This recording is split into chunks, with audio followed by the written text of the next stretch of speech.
Bienvenidos a Entre Sesiones. Les recuerdo que este es un conversatorio en donde tengo el placer de platicar y conocer a terapeutas, coaches y gente relacionada con la salud de diferentes escuelas y de diferentes lugares del mundo. Y en esta ocasión, déjenme compartirles que vamos a tener a Stephen Buzzer. Él, para que conozcan un poquito de quién es un psiquiatra especialista en adicciones.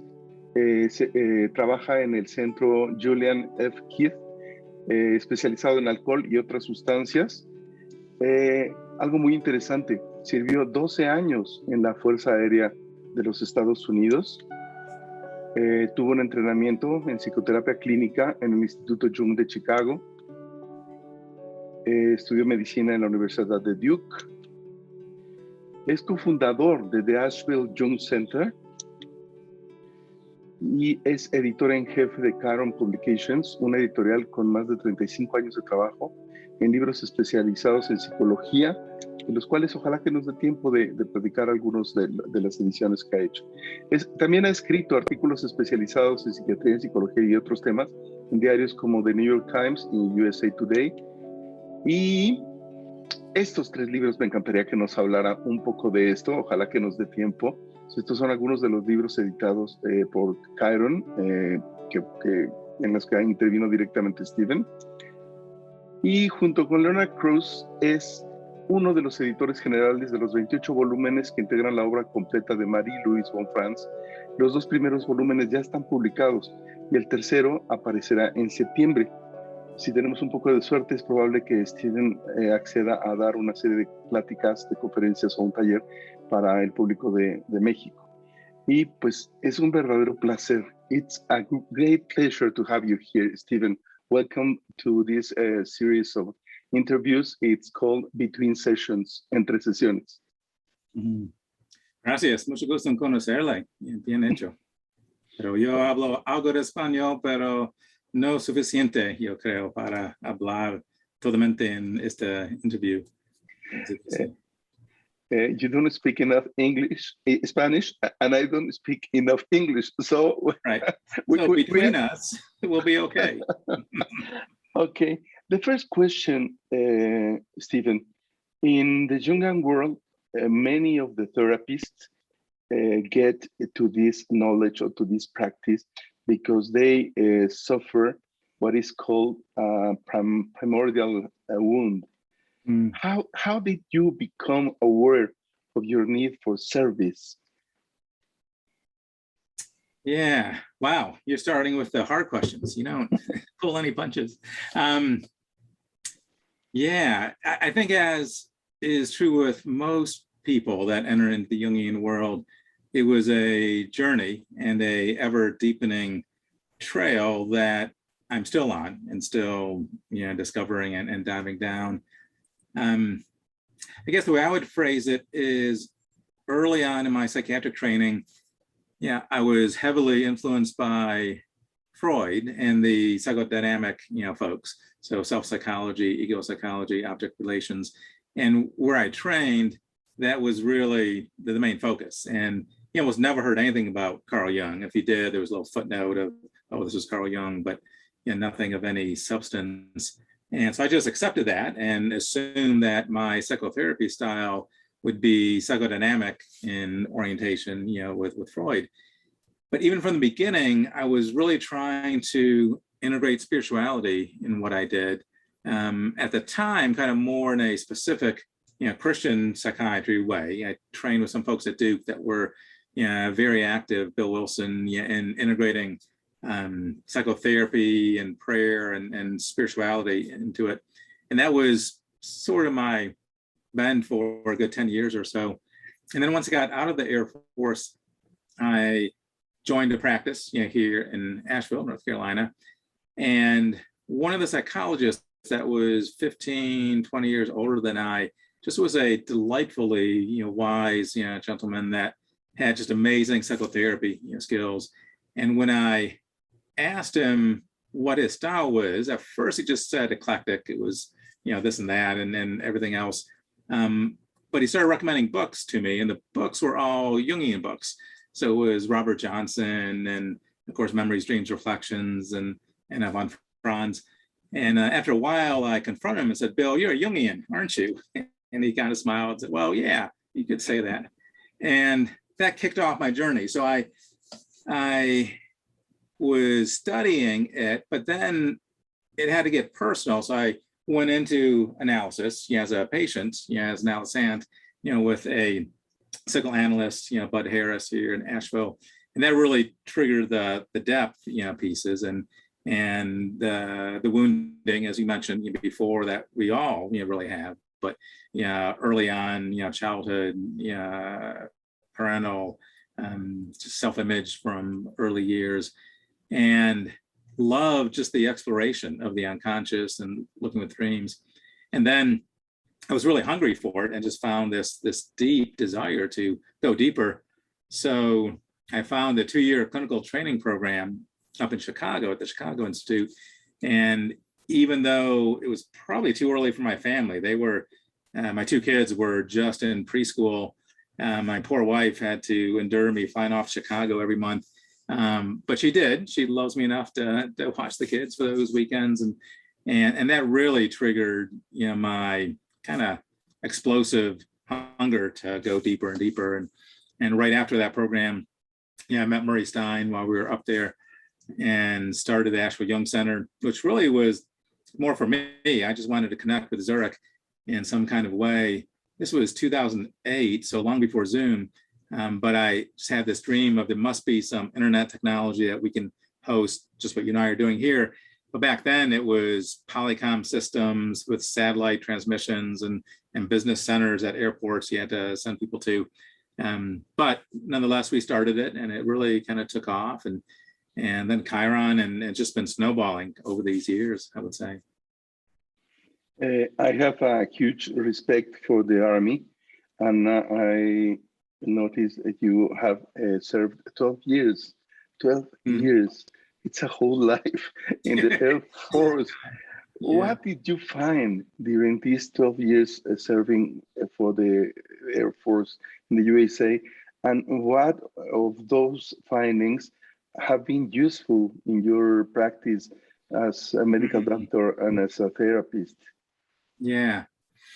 Well, I first kind of entered the Air Force for training. So I got accepted at Duke University back in 85, I guess, 1985. And it was crazy expensive, nothing like it is now. It's really crazy expensive now. But even back then, it was something that I could not afford. And my brother had actually gone into the Air Force. I was aware of it and looking into it. And so it really started as a means of funding an education that I couldn't have gotten otherwise. So they paid for medical school, and I left the military with no debt from my training.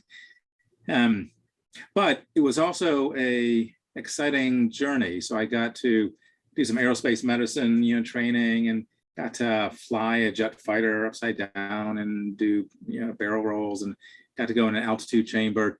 So all those sort of exciting journeys I was able to dive into. But then in psychiatry, I was stationed overseas in Panama, and that's where I learned some Spanish. Didn't know really any Spanish before then, but I lived in the capital, maybe 20 minutes off the base and commuted each day. But I think the biggest thing I learned is probably trauma-based therapies, because the military, as a military psychiatrist, it's lots of trauma. I mean, even though we weren't in the full larger wars, Afghanistan and Iraq, we were in the first Persian Gulf, wars. So I saw a lot of trauma from there. And in Panama, many don't realize how intense the fighting was, there. The television kind of glossed over it and made it look like a fairly minor kind of war. I guess it was compared to Afghanistan, but there was some very heavy fighting. And I've treated, lots of, veterans with pretty profound trauma kind of over the years. And my years in the military, I think, has helped me to, connect, with those folks. And even now, working in drug and alcohol abuse, we get a lot of referrals from the VA because they don't have a rehab program there. And so I'm still working with a lot of veterans that now are coming back from Iraq and Afghanistan, and just have these horrible stories of what they've been through and the wounds. and that's allowed me to engage them more fully, let's say. At the present time, I understand you're working in a center specialized in drug abuse treatment. What do you do there as an addiction psychiatrist? What are your functions, your work? How do you work with these kind of behaviors? So there's 3 of us psychiatrists there, and it's a 65-bed inpatient hospital. So we're really kind of spread all over. We have 3 units, a detoxification unit, and 2 rehabs, a male and a female rehab. And really I'm bouncing around the various units, helping out, evaluating patients, getting the therapies in the right direction. A lot of what we do is heroin and methamphetamine detox, and fentanyl, of course, but they're the real problem in the area here. Probably most of our patients are either homeless or coming from jail or are in the kind of lower echelons of society, the poor and marginalized, because we're a state facility. So we're really the safety net for those that really don't have the ability to have more traditional services. But it's really an honor to be able to work with people of that need and that hunger to try to help. What I really like is by the time they get to us, there's really no mask and face they're putting on. They've really hit rock bottom. By the time you're getting detoxified in an inpatient state psychiatric facility, they're not lying what they're doing. They're wide open, for you and eager for change. It's challenging to change in those ways, but there's this sense of I'm going to die if I keep doing this. And of course, a lot of our patients do die. The opioid overdose risk is huge, and we lose a significant percentage of our patients each year through that. Okay. You are a psychiatrist, so you have strong scientific roots, and you have explained already how do you get in touch with the Jungian world. But I would like to hear more about it. How did you get in touch with the Jungian psychology, and what has been the issues that you are more interested in this theory? Mm-hmm. So my current work at the addiction facility has really only been for the last 3 years that I've been there. The vast majority of my professional career has been outpatient psychotherapy and medication management, but really more of a psychotherapy practice. So for 20 to 25 years, Dr. Len Cruz, who's been both my private practice partner, and now he's joined me in the addiction setting. But we had a small private practice, where we really carved out significant chunks of time for psychotherapy.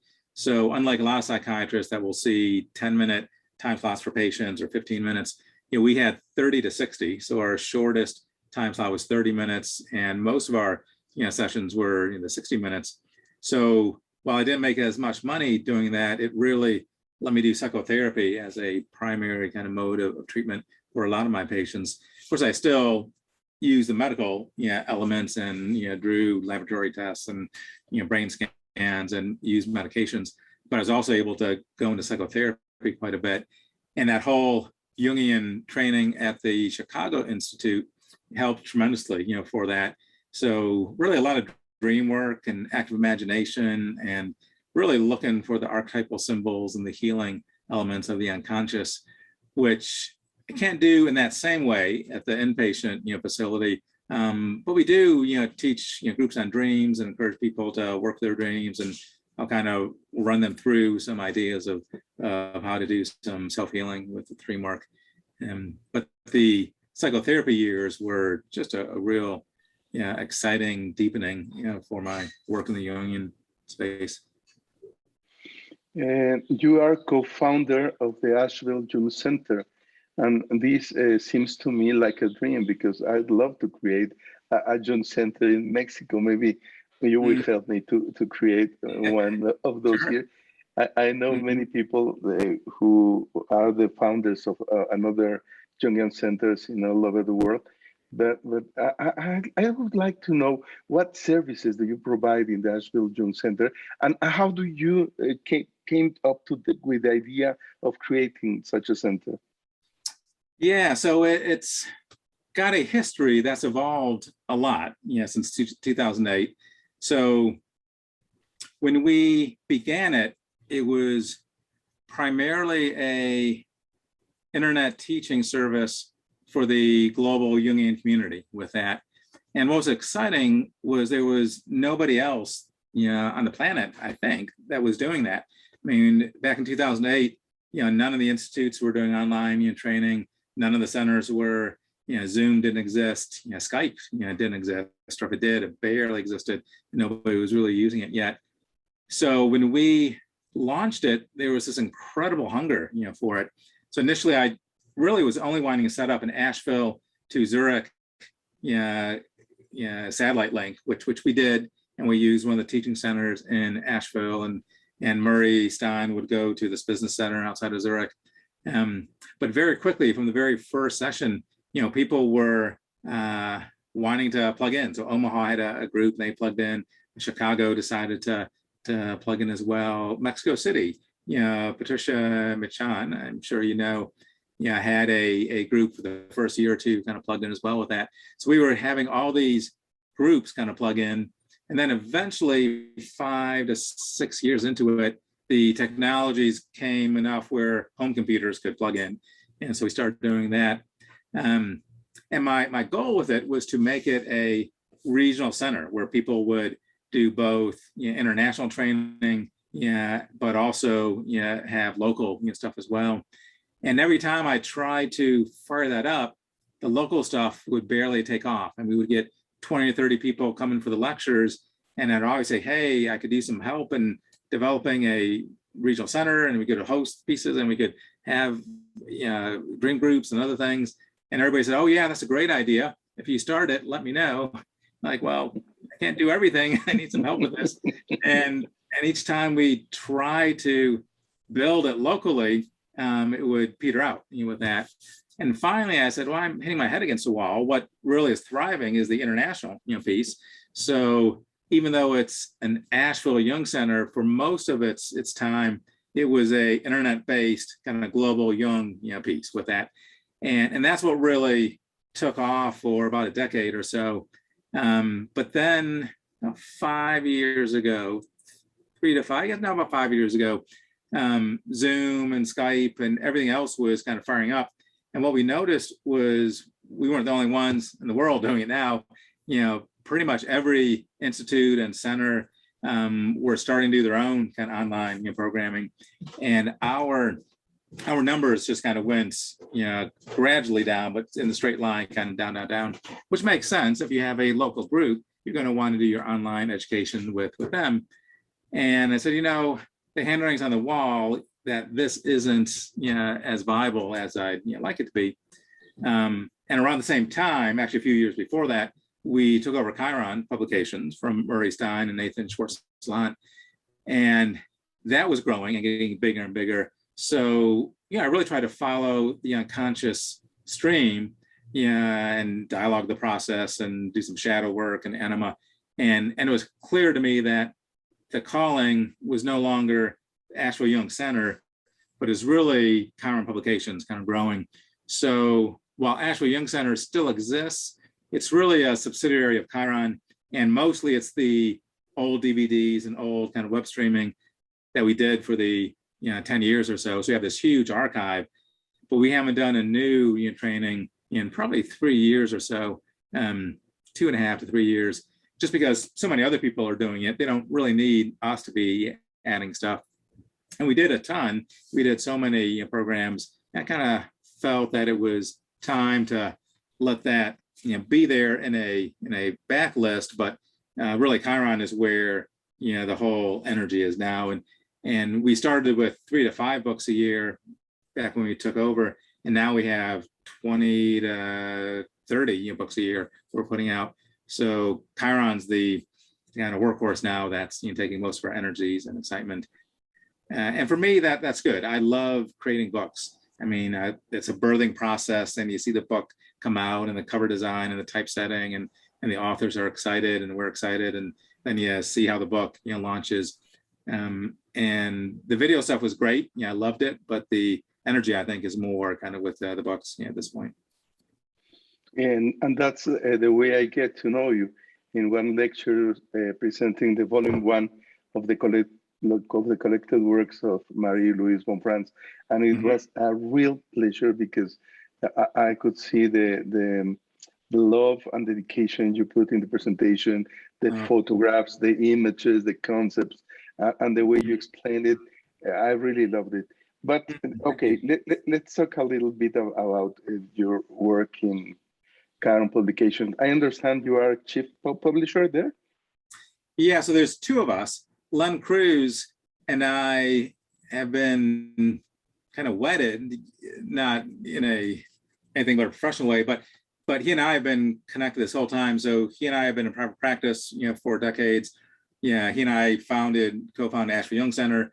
Then he and I took over Chiron, and he and I are working at Julian F. Keith in drug and alcohol addiction. So he has been my professional buddy, for decades.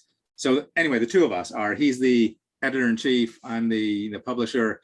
Those are just titles we picked out of the air, but we're kind of co-owners and kind of co-workers, with that.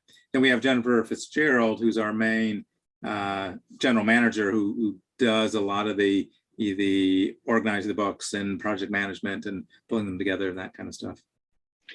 I am amazed of the offer of books you have, but there were 3 of them which called my attention, and I would love to talk a little bit about them. The first one is Map of the Soul. I had to say you that I love music. I used to work for radio and television for more than 30 years. Oh, really? I was a DJ. I had my programs and all of that, and I love all kind of music. But when I saw this cover, I said, "What? BTS?" I'm not really into it, and I know them because of my daughter. She also. Right. That's how I knew them as well. She doesn't love it at all. But it's interesting because I understand.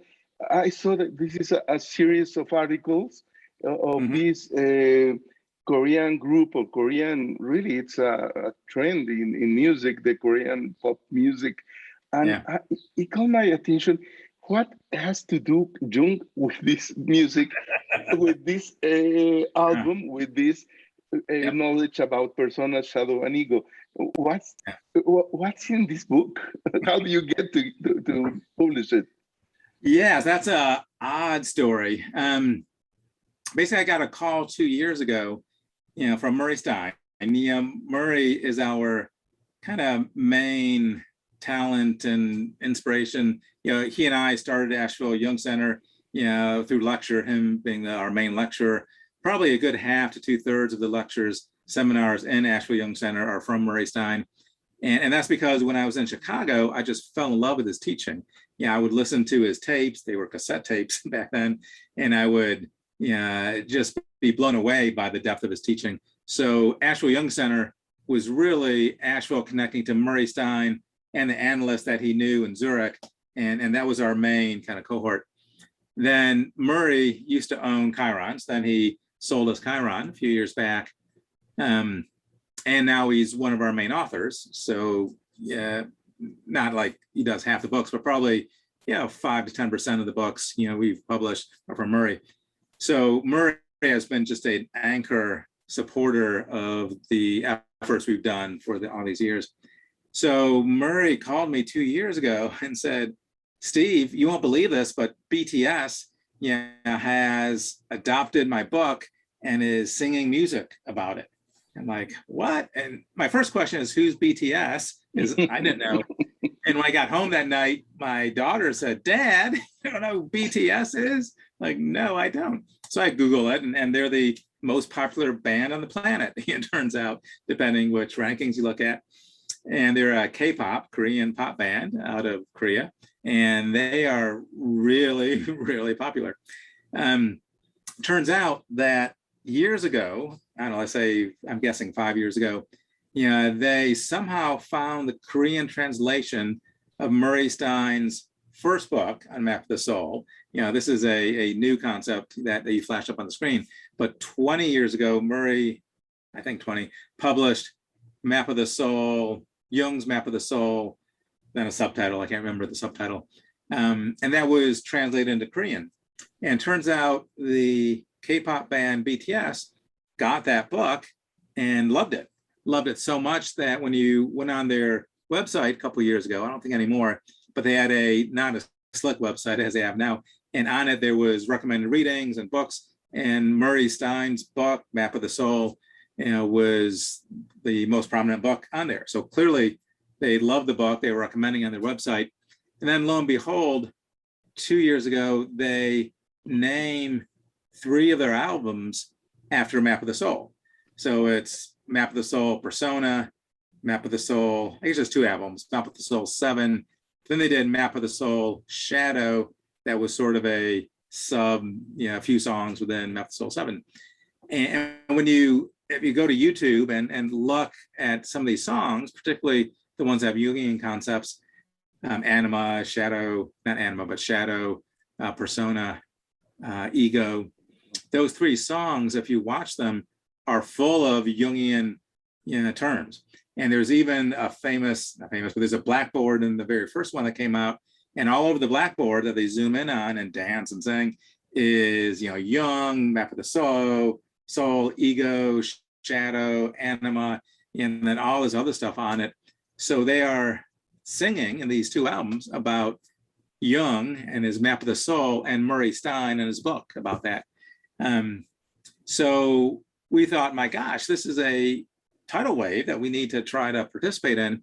So I called Murray back and said, hey, let's do an updated Jungian treatise on Map of the Soul, but we'll take a whole different track on it, and we'll integrate it with BTS. And so Murray was doing interviews with Laura London. She has a podcast called Speaking of Jung, and they would do these hour interviews where Murray would dissect every song and kind of go through it. And you hear Murray Stein, this distinguished guy from Zurich, saying, oh, and then BTS says, baby, baby, baby, oh yeah, baby. What they're talking about is the inner divine child. And I'll be darned if he just didn't lay out these lyrics in this profound fashion. And so I asked Laura if we could get a transcript of that and then edit it and make that a chapter or 2. So the book I'm really proud of, and especially the Map of the Soul 7, because that's it's got its best of. There were 3 books that preceded it, Persona, Ego, and Shadow. But the 7 book takes the best of all those chapters, pulls them in. And so it talks about the map, which is the ego and persona and archetypal self and anima. And then we describe all the elements of that. And then we go into a lot more detail that Murray talks about. But then we bring in BTS and the songs, even the lyrics, and we teach what that's about. So if you're a young teen who loves BTS, we wrote the book for them, with very little jargon and try to be as straightforward as possible. And the book hasn't skyrocketed as I was hoping, but it is selling. And I think, teens are kind of getting into it.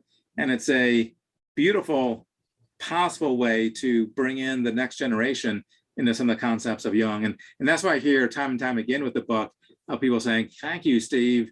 This is a book I can give my grandchild or my niece and talk to them about Jung. And I'm like, wow, that's great. That's what we wanted it to be. Maybe you will make me do something I would never do by my own. And I'm going to read the book and I'm going to listen carefully to the lyrics, because we are more used to read the first generations of Jungian analyzing fairy tales or legends or myths. But it's very interesting to put this knowledge under the Jungian look. Okay, this is a challenge for me, and I will tell you how it goes. But I love the idea. Yeah, search Mapa de Alma Persona, because we didn't translate all of them, but the first one's in Spanish. So, if you want the map of the soul to, recommend to your kind of cohort, ask them to look at Mapa de Alma, Persona, and they'll have it in Spanish. It's not the summary of it, the 7, but it is the first one. So it dives into big chunks of it. And I think the listeners might enjoy that with it. Okay, I will do it, I promise, because it sounds really interesting. The second book, Stephen, is A Clear and Present Danger, Narcissism in the Era of President Trump. And this seems to me like something to reflect on the characters identified with the shadow of the ruler archetype. We in Mexico, we're having a kind of second version of Trump in the government. Oh, and I really? This is a book I should read, and it seemed very interesting because it includes articles by Jean Shinoda Bolen, Clarissa Pincoles-Tess, as well as one article from yourself. Mm-hmm. How did you identify this personality disorder in the former president? I think here we have the psychiatrist and the Jungian writing. What's in this book? Yeah, right. So the book goes back to the primary election way back in 2016, maybe in 2015, but 2016. And I was in Chicago actually visiting the Jung Institute, and went back to the hotel room and was watching the debates, the Republican debates in the primary, and thinking, oh my gosh, what is wrong with Donald Trump? This man is something. There's something wrong with this man. And the biggest piece that kept coming forth was narcissism, of every attack he would make, everything he would do, the comments he would make were just pure narcissistic elements, with that. And I was always very careful never to diagnose him with narcissistic personality disorder. I come right up to the edge of that, but I always let the reader decide with that. I would tell them these are the DSM-5 codes and criterion for narcissistic personality disorder. This is what we've seen, the now president, what he's done. And I would document statements and things and activities. And then I would leave it up to the reader to make that conclusion. But we got that book out during the primary election. So right at the Republican convention, was when we released. There's 2 versions of the book. The one you flash on the screen is the first version with Donald Trump, and the second version is President Trump. So same title, except instead of Donald Trump, it's President Trump. And we added a handful of new chapters once he won the presidency, just to expand a little bit of what happened. How might he have won? What were the archetypal underpinnings of the United States that might have allowed that to happen? But we were really trying to warn the country of, this is a person who's got some pretty dangerous traits. And if you want to elect him, so be it. But as a psychiatrist, I want to warn people of this.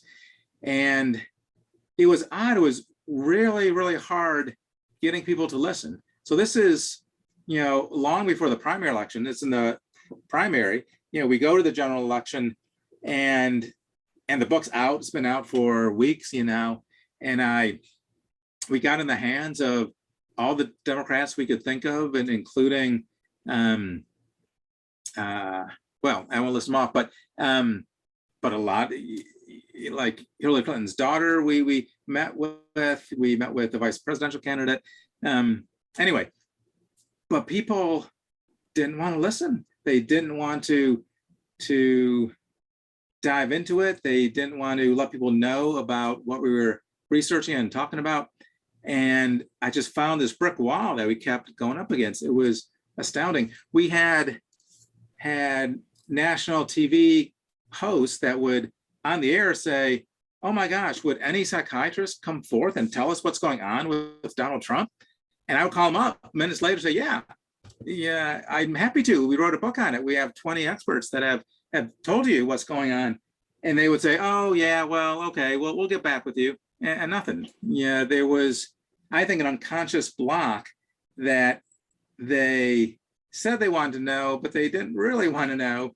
and we just couldn't penetrate the block until a billionaire got involved, with it, and then we got right in. So I wrote an article that eventually got in the New York Times, and before it got in the Times, I had written it out. It was about my time in the military, and if Donald Trump was an airman in the military, would I certify him as safe to be around nuclear weapons? Because that used to be a job of a psychiatrist, to make sure that people that loaded bombs and nuclear missiles were safe enough to do that. And the conclusion was, probably wouldn't recommend that unless I got further psychological testing on Donald Trump, because of these factors. I'm going to list off the factors with that. So anyway, I thought I had done a good job. I sent it to the New York Times, and they rejected it. I didn't hear anything. I tweaked it to another version. They didn't like it. I did a third version, nothing. And then Tom Steyers hears about the work I'm doing and had an impeach Trump, kind of campaign. And he invited me to DC at the Washington Press Club, and we gave these presentations about this material. And one of his handlers, I'm talking with him, and he says, "Oh, Steve, you should put that in the New York Times." Like, no, I tried, 3 times. They don't want it. He goes, "Oh no, let me call over. We'll get it in." Next morning, the New York Times calls me and says, "Oh, Dr. Buser, we'd like to publish your article." I'm thinking, "You sons of a bitches, I sent it to you 3 times. You ignored it." Tom Steyer's guy calls you, and it's in the next day. So, I learned that there are these unconscious blocks, and there's these power blocks that if you're not in the power circle, no matter what platform you have, no matter, what insights you've developed, it ain't going nowhere, because, the powers that be haven't, blessed it yet. So it was a eye-opener of here. I thought we had this profound book that was crucial for people to understand, and it made a little headway, but mostly it was blocked by the powers that be. It was really something. Can you share this article with me so I can publish it here? Yep. If you Google my name in New York Times, it'll pop right up. But I've got the link. I'll send you the link. The other thing, they did a little video on it that when I went to Washington, D.C. with Steyers, they filmed me for 5 minutes, giving a little spiel on it. And I didn't realize that they had posted it. So I was kind of unawares. And one day in the supermarket, somebody comes up to me and says, "Steve, I saw you on TV yesterday." Like, I wasn't on TV yesterday. No, I saw you on TV. And what he meant was Facebook video. Now be damned if once they posted it, this thing went viral and 7 million people saw this video. And then I started getting hate mail and people attacking my practice. I got a grievance filed against me to the North Carolina Medical Board. That was a silly one that had nothing to do with anything other than they didn't like the article and the video. So, it did catch, but it only caught in a viral way, but not in a traditional, call up, the media and try to get your word out there with it.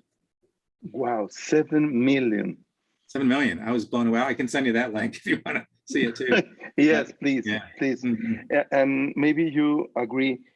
We are living in a really shadow aspect of in the collective unconscious, because we are confronting these polarities, the love and the power, and we are facing.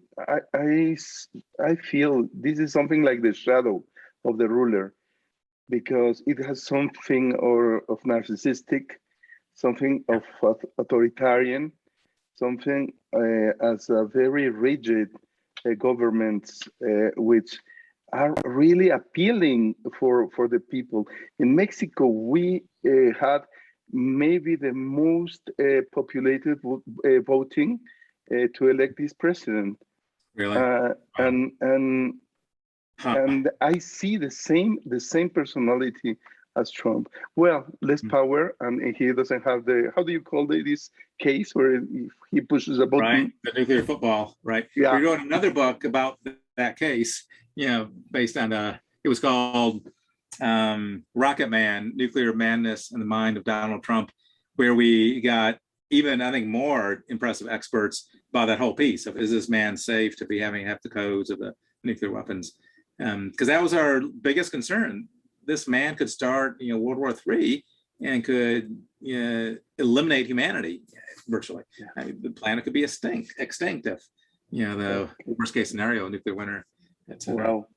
The third book I would like to talk about is, this is a real pain for I think for the psychiatrist, for the therapist, and for all the people, because it's really hard to get to know really in a deep way the DSM, now the DSM-5, because you have to understand all the diseases, all the items, and it's really hard. And I understand this is a simplified version, and I think if it is, as I read, I haven't read the book, but I think this maybe is a powerful tool for understanding and applying the criteria of the DSM-5, which is a real pain.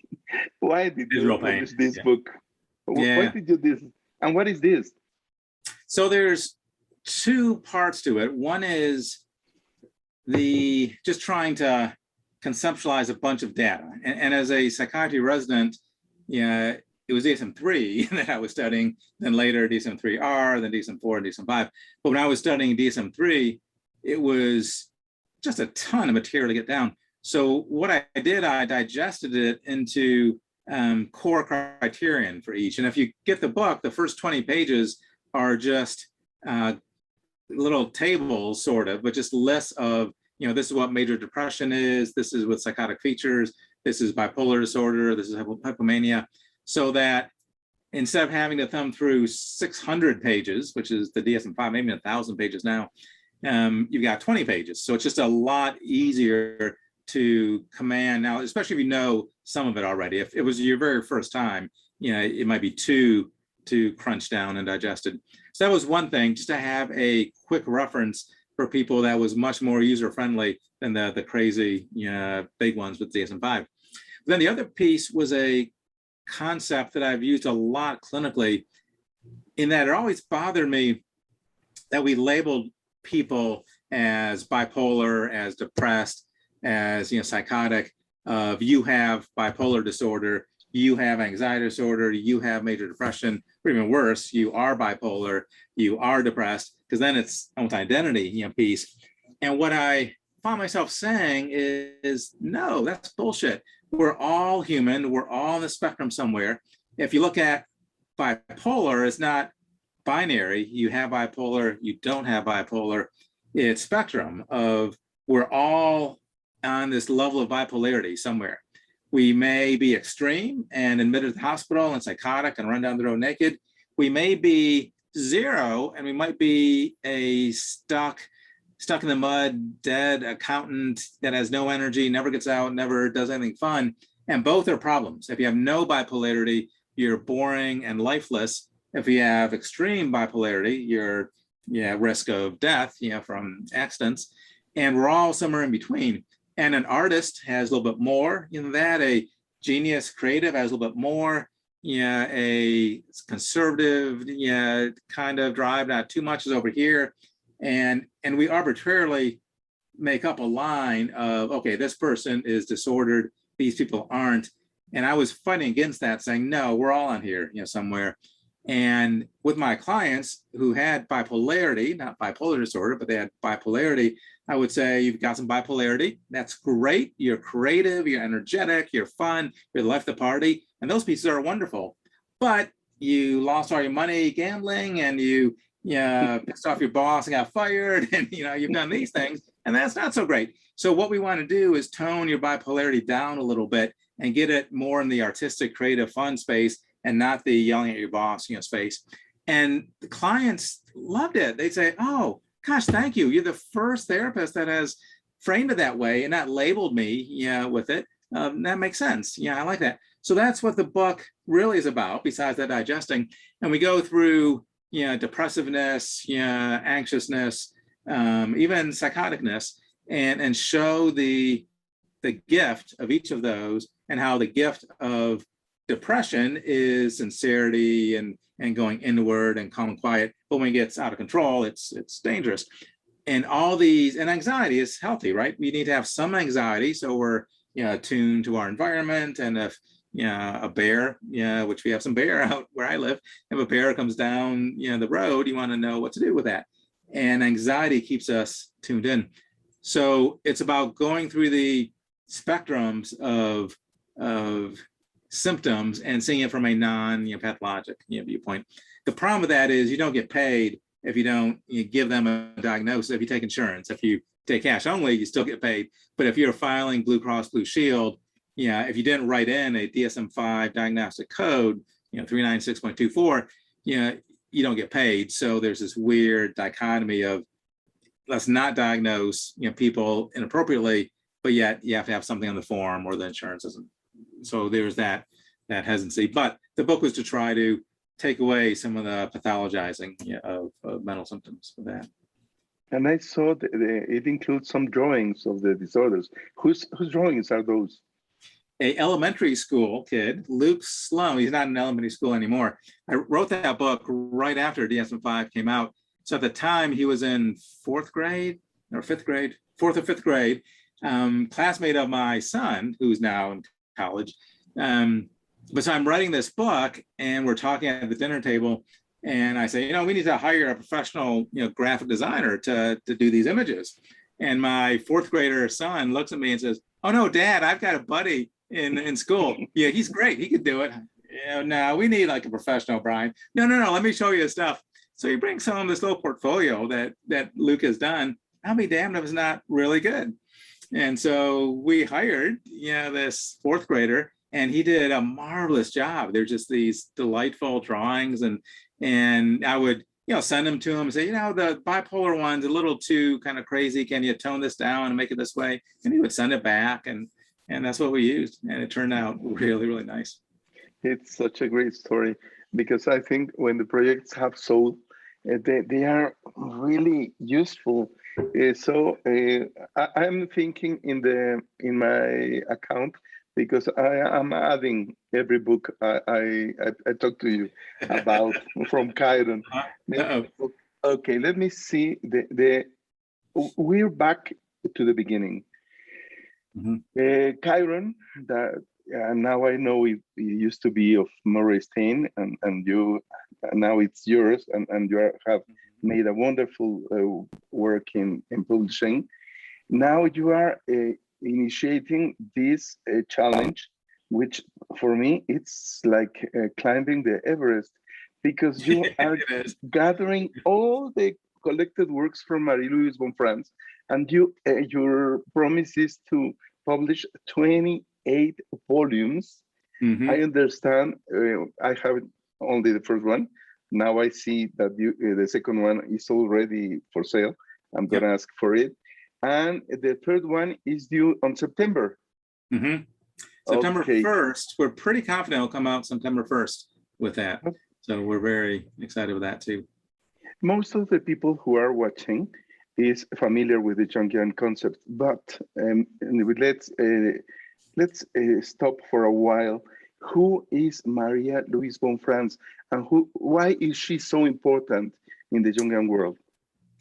She's so important because she's the number 2 Jungian. Not that I like ranking Jungians, but clearly Carl Jung's number 1. Yeah, right. He was the first Jungian. He was young, and he got the whole ball rolling with the. Well, let me interrupt you because he wasn't Jungian. You're right. He was young. He was not Jungian. He was young. Right. That's his famous quote. "Thank God I'm not a Jungian. I'm young." Yeah. Right. Okay. So right, maybe she is the first Jungian. Yeah, maybe she is number 1 then. Okay. And she's number 2, meaning that if you look at all the people that have been influential, and especially those early years, Marie Von Franz was phenomenal. She met him in high school. She was 18 years old when she met Jung. Jung invited 8 high school kids out to his Bollingen Tower, because he had the tower at that point, and he's in his 50s, I think. And Marie Von Franz, just about to graduate high school, hasn't graduated yet, and just falls incredibly into Jung and his material and says, "My God, this is the most decisive moment in my life." And from that point forward, she is 100% in. She is just, researching and writing and analyzing. And and had a very long career. She lived till 1998, born in World War I, 1914, 15. So this very long career, started at an incredibly early age and just wrote prolific amounts, 28 volumes. And that's really not all of the material. There's probably more out there if we kind of keep looking. So she's profound in the Jungian world and has a clarity that Carl Jung doesn't.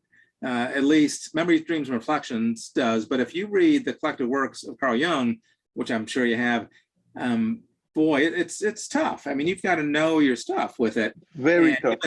His style is really hard to follow. He's brilliant, but it's really hard. And Marie Von Franz, also brilliant, probably not quite as brilliant, but most of her works, and it varies. Some of the collected works from her are still going to be hard to get through, but not Carl Jung hard. And some of her writing is just phenomenally clear. She is just a gifted orator, was a gifted orator and writer who could just bring these concepts into clarity in a way that Carl Jung couldn't. He was, and probably wasn't trying to, he just wanted to get it down in the most in-depth, scholarly, profound way. But Von Franz, is much more readable, for the, readers in essence. Okay, let's talk about the first volume. This is, if I remember, okay, let me see here. This is about the profane and magical worlds. So what's the importance of the myth, of the mythical world, the profane and magical realms in a really materialistic world we're living in? What's the importance of keeping in touch with the soul, with the myths? Yeah, absolutely. So Marie Von Franz had a number of areas that she really dove very deeply into. And fairy tales is probably the biggest area. If you look at her collected works, which we're compiling, I don't know exactly how many off the top of my head, but probably of the 28, 8 to 10, deal with fairy tales. So not quite half, but a large chunk of her writings are on fairy tales. Now she writes a lot about alchemy, numbers, time, death, but fairy tales is the biggest chunk by far. And so you have to ask, well, why would a woman of her stature spend nearly the bulk of her time and material on fairy tales? I mean, at first glance, say, well, that's weird, fairy tales. But when you slow down and dive into it and see why, kind of ask, well, why did she put so much time in fairy tales? The reason Von Franz says in her writings, when you go through the collected works, she really lays out the argument that fairy tales are the purest form of wisdom in the collective unconscious with that. And much more than myths and sagas, because myths and sagas are culturally bound. So if you're reading about Troy and Sparta and the Greeks, or whoever, it doesn't have to be just the Greeks, but if you're reading about a myth, the Trojan horse, that's about that culture and is helpful, but you're diving into the collective unconscious of the Trojan kind of culture and the Greek culture. Fairy tales are universal. They start in a myth, typically in a saga, but at some point they start floating around in the kind of universal collective unconscious, and sometimes settle back into a myth and they become Germanic or something else. But they touch the collective unconscious in a more profound way than really any material, she says. And she goes as far to say that if you want to analyze, say you're an analyst and you're analyzing a client from a different culture, if you don't know their particular myths and sagas, you're a little bit handicapped. But if you know the fairy tales, they're universal. So you can plug into the imagery in the archetypal sense through the fairy tales with that. Back to your question though, the profane and mundane, the first part of that book spends a lot of time in distinguishing within fairy tales of the importance of the mundane and the magical. So the mundane secular world is where we begin. Even as the reader, we pick up the book and we're in our study, we're in the mundane secular world. We get sucked into the magical world. There's talking horses and there's fairies and there's kings and dragons. And then at the end, you get kind of back into the secular kind of space with that. So there's a movement from secular to magical numinous to secular. And within the hero and heroines in the fairy tales, same thing. They start off typically in a village or a kingdom, not a lot of magic. Then they get pulled into a journey and a quest, where there is magic and archetypes and talking dragons. And then usually at the end of the story, they're back at the village. They might have a wife, they might have a golden sword, they might have jewels, they might have nothing, and they just survived, but they kind of come back into the secular world. And so she really compares and contrasts that movement and how important that is, because one of her main points is that the archetypes live in the magical. So if you have a talking dog, pay attention to that, because that's magical. Dogs don't usually talk. So there's an archetypal nature kind of coming out of that. And that's the subtitle and where she's going kind of with that. Wow. The second one, it's the volume 2. It's about the hero's journey. I'm more related with the work of Joseph Campbell, and I didn't know Marie Von Franz had written something about the hero's journey. What is this about, the second volume? Right, so it's the hero's journey within the fairy tales, and she wrote these first 3 volumes, and really first 5, but volumes 4 and 5 we haven't translated yet, so we won't be releasing them probably for a couple of years till we get them translated and copy edited and all that. In translation, especially that level of work is challenging. But for the first 3 to 5, they're all about fairy tales, but they were also all written in her 20s. So it's the very first writings that she put out. It actually came out under Hedwig von Beit, which is a bit of a story because von Beit took credit for von Franz's work and then had to be rectified later on. But the point being, she wrote these in the 1930s to 40s when she was 20 years old, I guess 1930s. So this is early kind of work. And I forget when Joseph Campbell's Here with a Thousand Faces came out. I'm pretty sure it was significantly after that. So this is some of the first material, with that, at least first from the Jungian kind of perspective. And then later people kind of branched off, from that. So the hero's journey is the male individuation journey, the masculine individuation journey, which of course women, you have masculine sides as well. But the feminine individuation journey is volume 3. So that's a little bit different, within the fairy tales. And fairy tales are somewhat traditional because they, couldn't be a fairy tale if they weren't. So they do have traditional sex roles kind of often within them. Doesn't mean that can't be interpreted in a modern context as well. But the hero's journey, the masculine journey, is one of kind of going forth and having some quest and bringing kind of that back. And there's typically 3 trials for the hero. And then there's a 4th kind of culmination that kind of comes together. She talks about that. There are various tetrads that the hero and the heroine go through. Cinderella, in the heroine journey, has the stepmother and then the 3 daughters, Cinderella being one of those. That's a tetrad.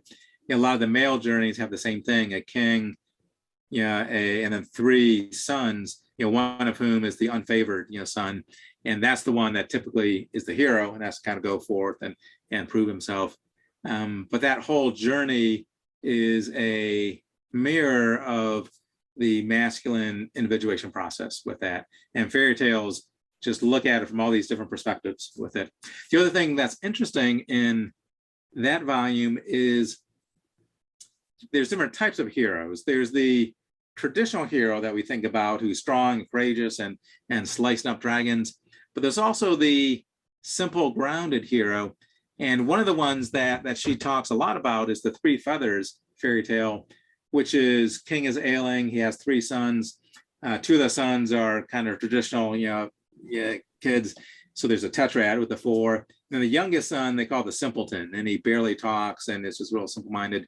The 3 feathers are blown out, and there's these tasks they have to do. And the simpleton just has his feather fall down. He looks down, there's a trap door. Oh, he goes down the trap door, but he doesn't do anything. The magical elements just bring them to him. So he needs a ring, and he asks the toad in the underworld there, I need a ring. The toad says, okay. And the toad gets him the ring. And he goes up to the castle and he has the ring. And that is part of the journey. So the simpleton hero is a hero of not doing versus a traditional sword swinging hero is an action hero of doing. And what Von Franz says is in Western society, we need to compensate the overdoing. You look at my resume, I'm totally guilty of overdoing. I'm always working and publishing books and doing interviews. And I appreciate the work that you're doing. But to compensate for that, I and others like me, and you probably too, need to hear stories, narratives of non-doers. And so the simpleton three feathers wins the kingdom and the girl, by not doing. He just goes down, he's centered, he sees the frog gives him the ring, the frog gives him the girl later on. And so Von Franz talks a fair amount about this of how our society needs a corrective balance because Western society is in an overachieving space. So we also need heroes that are underachievers with that, which I thought was fascinating. And when you read that as an overachiever, something in your heart resonates as, oh, yeah, Von Franz is so right. That is right on. I need to meditate on that, do some active imagination on that, because that's more likely where part of my individuation process lies.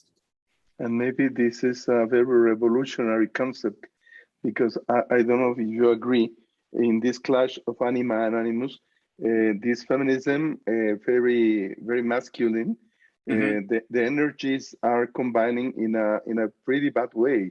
If I read something about Robert Bly, maybe you know it, The Iron Man, or another book by, I don't remember, Maureen something, The Heroine's Journey, where it says that at the present time, we are waiting for a man with heart, a man which is not related to the warrior, to the doer, maybe more to the wiser, to the reflective, to the loving father or the loving son. Yeah. And so Mary Louise Von Franz in this analysis maybe can bring us some light into this discussion. Yeah. And the volume 3, maybe I think it's one of the most needed in this time, the maiden's quest. What have we lost in this fight, in this clash between man and women? Well, I hate to say it between man and women. I prefer between the masculine and the feminine energy. The maiden's quest is the same story from the woman's side, or what is this volume 3? Well, there's certainly complementarity where the hero's journey and the heroine's journey kind of overlap a lot. But it's still quite different, and it's different in the ways that you kind of mentioned, animus and anima. In that, what's kind of cool with Von Franz is going through these 2 volumes, 2 and 3, is for each path, there's different ways of looking at it. Like take Sleeping Beauty as an example, because most of us know Sleeping Beauty from Disney, and unfortunately, we kind of know the story. But you can look at it as a heroine's, quest of the heroine, pricks her finger and falls asleep, and eventually the prince, awakens. So from the heroine, the prince is the animus of the heroine, and the sisters would be shadow figures for her. We could also flip it and look at it from the prince's perspective of, oh, wait a minute, the prince is the hero and the princess is the anima, and dragging her out of the shadow. So you can always flip it either direction, and typically both are accurate and true. You can look at it from the female perspective with anima and animus and vice versa. But then to transcend that, what you really want to look at is the relationship between the animus and the anima. So the relationship between the prince's anima and the heroine's animus, that's the deepest relationship, which then goes into alchemy and the great conjunctio, which is really the marriage of the interior animus anima from the opposites that then kind of come together, and there's cycles of death and rebirth and whatnot. But that's the exciting elements of, she doesn't just take it as, okay, the hero's journey, which nowadays we're kind of used to with Star Wars and all these analyses of movies and narratives, but she takes it to such a more profound level, looking at the layers and the conjunctios and all that underneath it. Wow. 3 books in a long, long way towards 24, 28? 28. We've signed a contract, to do the full 28. But what I'm learning is it's really hard. And it's not just the editing and copy editing and typesetting and paragraph numbering, which is hard in of itself. But there's not as, these works have been written over so many decades with so many other publishers and so many languages and versions and new translations, the legalities of, okay, well, which translation are we using? Which ones do we have the rights for? Can we get the manuscript for that one? That's the stuff that's actually the hardest, that I'm learning. I need to be the simpleton a bit and let it happen, because there's lawyers and foundations and publishers that need to kind of work it out, with that, because it's a complex procedure to really get all this together. And the less fun part of the publishing work, maybe it's more fun. It's funnier to work in the content, with all the administrative stuff. Okay, exactly right. When are you planning to have the 28th published? So 10 years is the schedule that we wrote out, and we're already behind. So, so I don't know. If we can get the manuscripts flowing, from the publisher's side, we're confident we can get it done in 10 years. If there's either legal or just difficulties in getting the manuscripts, to us to start, going, then, it could be as long as it takes to do that. I'm 57, so I'll be 67 if it's a 10-year project. If it's a 20-year project, I'll be 77. So I'm hoping it's on the 10-year side and not the 20-year. But if all goes well, it's a 10-year cycle with it. And my guess is it'll be delayed some, hopefully not hugely. So maybe it'll be 12 years or something to get it all out. Wow. I hope to get to read them all. Yeah, me too. I will be 71 when we meet again and say, okay, now I have the 28th here, and I've read them. Right, exactly. Yep. Stephen, I want to thank you, because you are very kind of accepting this interview, and I want to invite you to make some lectures for the Mexican audience. And I'd love to plan maybe 4 sessions, conferences or lectures or workshop, so you can talk about the work of Marie Von Franz. When I met you, it was in a conference, in a lecture, and I love the work. I love the way you talk about Marie Von Franz. I remember you talk about 3 major issues, 3 or 4. I think it was 3 in her life, and then you ask the people who were attending to the lecture, who would you be if you were living these 3 events in your life? Oh, right. Yeah. And I said I wouldn't have survived the first one. The World War is incredible. The cauldron that she grew up in. So she was born in 1915. And of course, World War I was 1914 and 1918.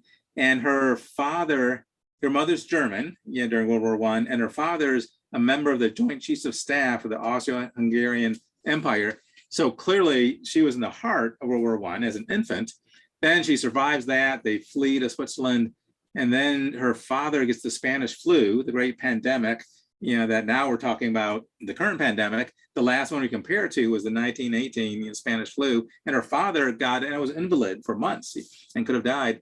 Then they get hit with the Great Depression and they lose all their money. They had some money that they fled with to Switzerland. Great Depression hits, now they're penniless. And poor Von Franz has to go in analysis with Jung she can't afford it, she can't pay him. She says, I'll translate your alchemical texts out of Latin for you. But yeah, maybe that's a good thing that maybe she had to. And then the last one, well, World War II. Of course, she's in Switzerland during World War II, which Switzerland luckily survived pretty well. But back then, who knew? I mean, you were on this island surrounded by the Axis. You could have been invaded any moment with that.